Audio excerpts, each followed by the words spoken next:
so excited. If you're watching this on the replay, go ahead and hashtag moment. If you're watching this on the live, go ahead and let me know where you're tuning in from. I am bringing on Louieisms, and I am super excited to have him because he is not only one that gives daily inspiration, but he is a machine in the workouts. And let's see if I can bring him.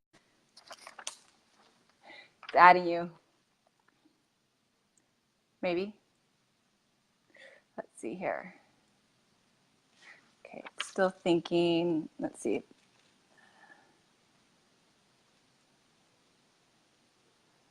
See if that one goes on. It's trying to add you, Louis.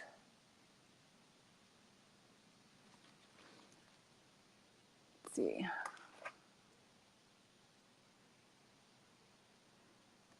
Should be able to get an invite. There we go. Hey, there we go. Hey, how are you? How you doing? I'm doing great. How are you doing today?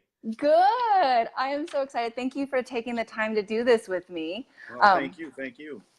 So, everyone that's watching, if you haven't watched Louieisms, he brings daily inspiration. He is not only one of my teammates, he's one of my accountability partners, and he does a lot of workouts. And if anyone knows what I do, I don't work out. I've done a bunch of nutrition, but I've asked Louis to come on and talk about how it really steps up. So anyone that's tuning in, my name is Katie Thrower, and I am a full-time busy working mom of 3 little boys and under 6.5. And I like to come and talk and inspire women to gain back the bodies they had prior to having children, but also to really build and create their own success stories. But Louis is, like I said, one of my accountability partners. And if you guys haven't been watching him, he brings some daily motivation, always encourages you to smile and build small bricks, build large castles.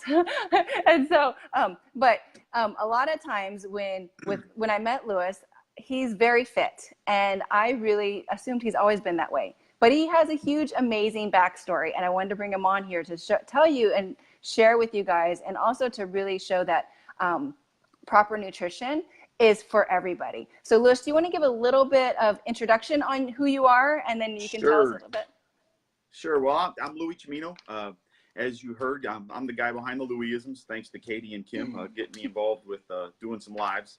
I've been, as you seen the picture that Katie posted in her comments a little bit before, in 2008, I seen that picture of myself that really wasn't the picture that I envisioned myself to be. I got home from that trip in Daytona and then started a fitness journey. And it's truly been a journey, a lifestyle journey, going from watching what I'm eating to exercising, and just going from can't even walk to the mailbox to running 35 marathons. As Katie said, I've finished 35 marathons, been on my 36 in October. And through that journey, making some wrong choices, and through making wrong choices to lose some weight, which really didn't work.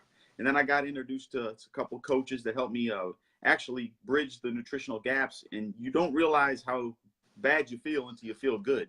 Yes. And going through that with the nutrition, and you hear it a lot that 80% of losing weight and being fit is the nutrition, but you don't think about it until you really feel good and get the proper nutrition in your body to put your body through the things it's meant to do. Once we give our body the correct fuel, our body is a machine. I don't like to say I'm a machine. I have a hard time saying I'm an endurance athlete.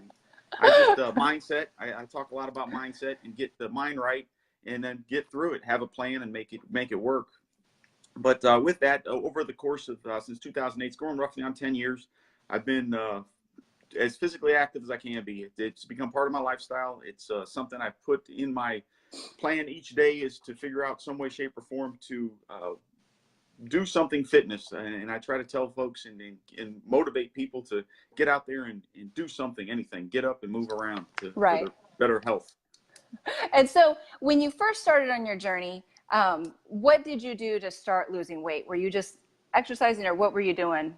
Well, it started, I went to the doctor, and we asked a bunch of questions about different plans and stuff. And then the doctor really just said, the first thing you got to do is monitor what you're putting in. So with that, he said, go buy a cooler and put 2,000 calories in there. You learn that. And he's told me, you learn that in elementary school, make that plate, the right calories, and start doing that. Mm-hmm. And then he said, once you continue doing that, you have to get out and do something. So what I started roughly around my neighborhood, a figure eight, my neighborhood's a mile. I got out and I'd run from corner to corner, or I should say jogged or walked from corner to corner. And then it was slow steps, the slow bricks that I talk about.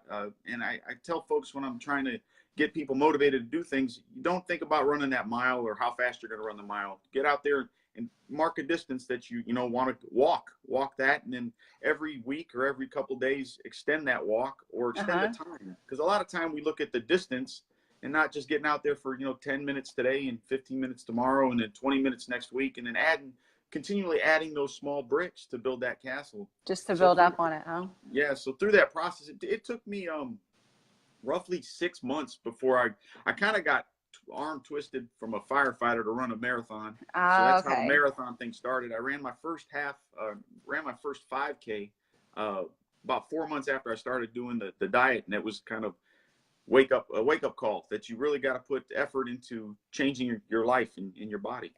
Got it. And so then after you were doing some marathons, then you started putting some supplementation into your body, right? And so did you notice a difference from not supplementing versus supplementing? Yes. My first marathon was in 2009.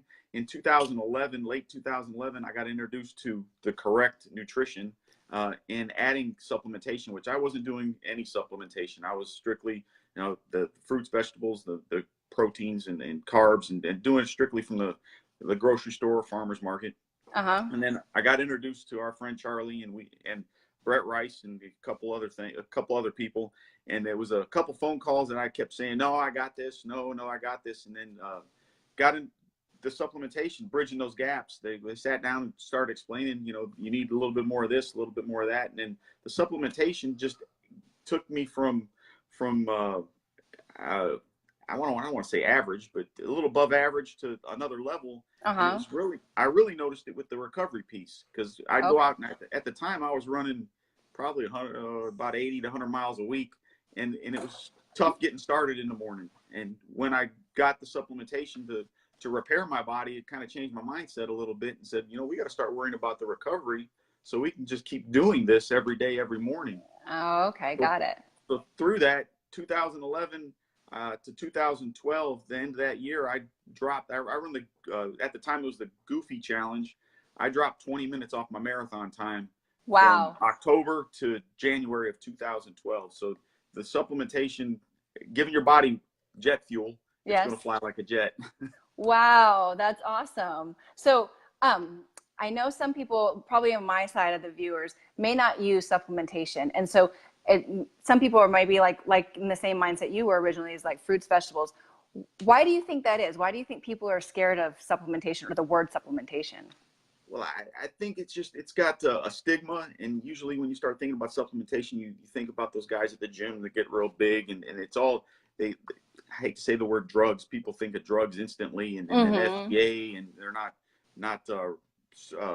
monitored and all that good stuff. But it takes another step to that, and when we start looking at supplementation and feeding our body, a lot of the foods that we get from the grocery store, and I know you know this, it's not the same today that it was 20 years ago. Right. And the apple that we ate 20 years ago, it was an apple. Today, we at the society has tried to grow it faster, get it to the market quicker, get it to the table quicker, and they've modified some things, added, fertilizer and pesticides and chemicals to grow that apple quicker. It doesn't give it time to mature to give you the nutrition.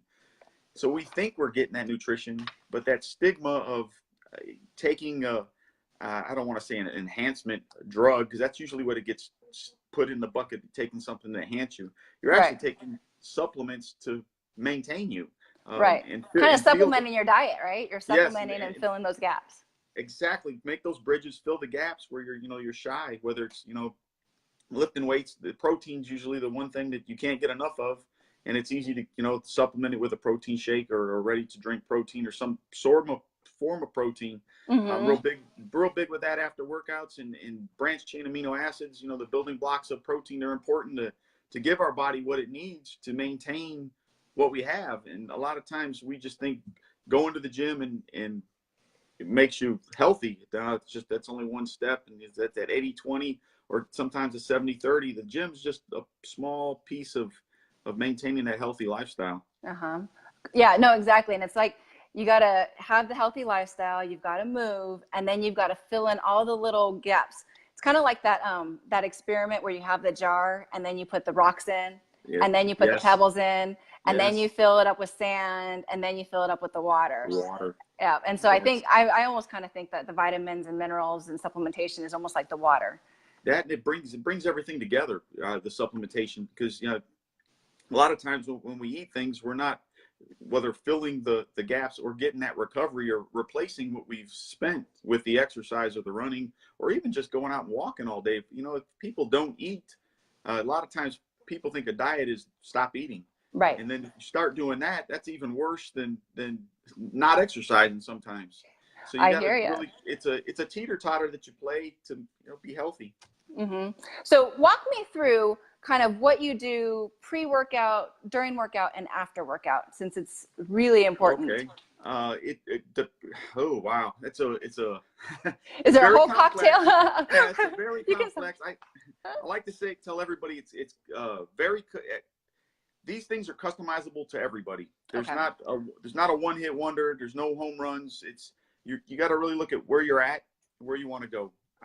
When I'm talking to folks, I tell everybody, and because it was my own experience, let's start with the recovery piece.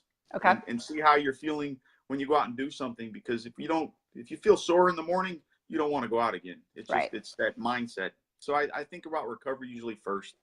And then I like to look at the performance and the endurance piece that we're running into it. So I drink a lot of water. I tell everybody you have to drink a lot of water. If you're going to get out and run, exercise, water is your friend. Start every morning with some water. I do in the morning take some branched chain amino acids. I start with you guys call it mommy juice. I call it Louie's energy drink to get me up and moving. Yep. I do take a couple other products that have some branched chain amino acids in there to help blood flow. The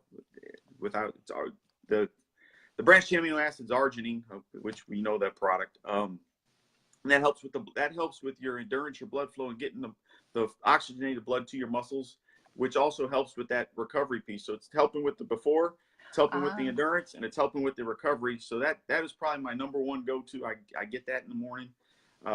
Usually right before, it depends what I'm doing. If I'm going to go out and run a long distance, which I haven't run in a long distance in a couple of weeks, I've been hitting the gym. I try to get some sort of food in me. We take some sort of carbohydrate and protein mix. There's all sorts of products out there. There's gels, there's bars, there's all sorts of things. I usually get something in me to have burn while I'm doing it. I usually have something with me in case I start feeling a little oozy or feel that need for more energy. During, I do take a couple other performance type products before I go run to help with that blood flow and oxygen to the lungs. During, I always have some sort of hydration with me with electrolytes, because that's important to keep that flow, keep it going. Because as you're doing any sorts of exercise, you are expending your vitamins and minerals that are in your body, and you want to replace those before you feel the cramps. And a lot of times people say, I got cramps. Well, you got cramps because you weren't ready. So we do that ongoing. There's a couple products I do use there. Also, if I'm running, I'll mix some branched chain amino acids in there to help me recover quicker while I'm doing the exercise and start the recovery process. And then when I usually follow up with any run or workout, as you see, I posted today, protein is your friend. When you're building muscle, it's your friend. Keeping that lean muscle, it's your friend. So there's many different forms of that protein, whether it's powder, ready to drink, or in small little vials. You got to have that protein, and there's some time parameters. Everyone's got a lot of different thoughts on that, but I usually, as I'm leaving the gym, that's something I'm putting in my hand. And then again, back to that water, and electrolytes. Right.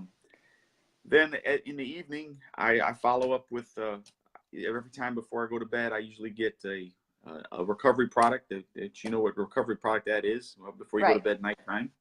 And then I usually help get our electrolyte product in me before I go to bed, because when we're sleeping, our body's replenishing itself. It's repairing itself. It's building ourselves back up to start the morning again. And I like to say that recovery piece is the most important piece, because if you don't feel like doing it, you're going to not want to do it. Right. So no, I agree. It's a big puzzle that it changes with every little thing. And it's a process. I mean, it's never, I truly believe it's never the same, and it has to evolve with what you're doing and your fitness levels. As your fitness level gets better, start changing, whether it be, you're at the start or you're in the middle of a process, or you're going to that lifestyle. I mean, there are Right. products that I take on a daily basis to maintain, like when I'm on vacation. I mean, that's a perfect example. I tend to not exercise when I'm on vacation. I do sometimes go out and run, or maybe ride a bike or play with my kids, but the level of fitness isn't there. So I bring that scale back to what I need to maintain the lifestyle. Right. No, that's true. Like but you got to just kind of adjust the products to what you're really doing or Yes. accomplishing for that day. Yes. So what's great is that we are now launching a Shape Up. Are you doing the Shape Up challenge with everybody on August 6th? Yes, I am doing the Shape Up challenge on August 6th, and I think you'd send me a text or something about products, and I said yes. Those products are all in my arsenal on the shelf. And again, Yeah. So. it's what I'm doing and what I'm using. Yeah. No. And so what as exciting for me is that I don't work out very much. I go maybe once a week, and I'm on the very much, I do a pre like drink, and then, I do the electrolyte replacement, but I don't do the post, like kind of a post recovery type of stuff. And this product line that we just are introduced is kind of like an all encompassing, here you go. It's all laid out on a nice little platter for you. Yeah. And as you work through and increase your workouts month to month to month, we increase and change up the products to fit the amount of workout that you're going to be doing. It's got that little bit of instruction, so it's not go figure it out, or here's Sick 'em Bulldog and go for it. It's got that little bit of instruction, and the coaching piece that's provided is even better when you got the questions, to find somebody that has the experience to lead you through and say, that's what's happening. This is what's happening, and lead you, so you're not out there by yourself. I think exactly. that's one of the biggest pieces. Well, the coaching, the accountability, the the community that's part of everything, I think is going to, and there's so many people that are actually, it's like a nationwide movement that's going to be starting on August 6th. And so, I've been following Louis, and he does he does a lot of workout videos and stuff. And I'm like, okay, I've got to get moving. I know if he can do it, I got to get moving. And so now that everyone else is doing it, I'm like, okay, I'm in. It's August. I'm going to be doing it. One step at a time, or one brick at a time. Lay the bricks down. Exactly. Well, I was watching a webinar, and she was talking about a lot of people have that all or nothing mentality. And it's when they go it's all in, and they do it consistently. But then when they do nothing, they do absolutely nothing. Absolutely nothing. And you've got to get out of that all or nothing mentality. You got to be like, okay, well, if I'm not doing 24 minutes, maybe I only do 12 minutes today. Or, get up and do something. And so that way you forgive yourself, you love yourself where you are, but then you keep pushing forward. And like you did, like with the running around the block, you just increase the distance little bit by little bit. A little bit of time. Well, and then of course you'll be running 35 marathons. 35 marathons. But even if we're with workouts, if you start planning your day and planning your workouts, and I think I'm going to talk tonight about fitness type plan on my Louieism. But if you plan those workouts on your busy days, the shorter workouts, and that way you're not running to that burnout real fast where you're going to the gym. A lot of times, like you said, all or nothing. People are in the gym 2-3 hours. I mean, we got lives, we got kids, we got things to do. And if you do that burnout's going to come a lot faster than you need it to. Yeah, no, I agree. Well, yeah, so I'm like super excited about this, and I really greatly appreciate you coming and taking some time to really talk about, how you got to where you are and what you're doing to maintain it. And, I'm continually inspired by you. And anyone that's watching here, make sure you guys go ahead and follow Louis on his Facebook page and his Instagram. There's always lots of positivity and motivation. His daily lives are great. Like you guys got to watch them. And so, but yeah, any last parting words to get people inspired to move, or? You have to do it. And I'm diming this again. It's all that one brick at a time, one little Lego at a time. You build that castle, and you put that vision in your mind, believe it in your heart, you hold it in your hand. Well, thank you very much. I appreciate it, and I'll be talking to you soon. You got it. Thank you, Katie. Bye-bye. Bye.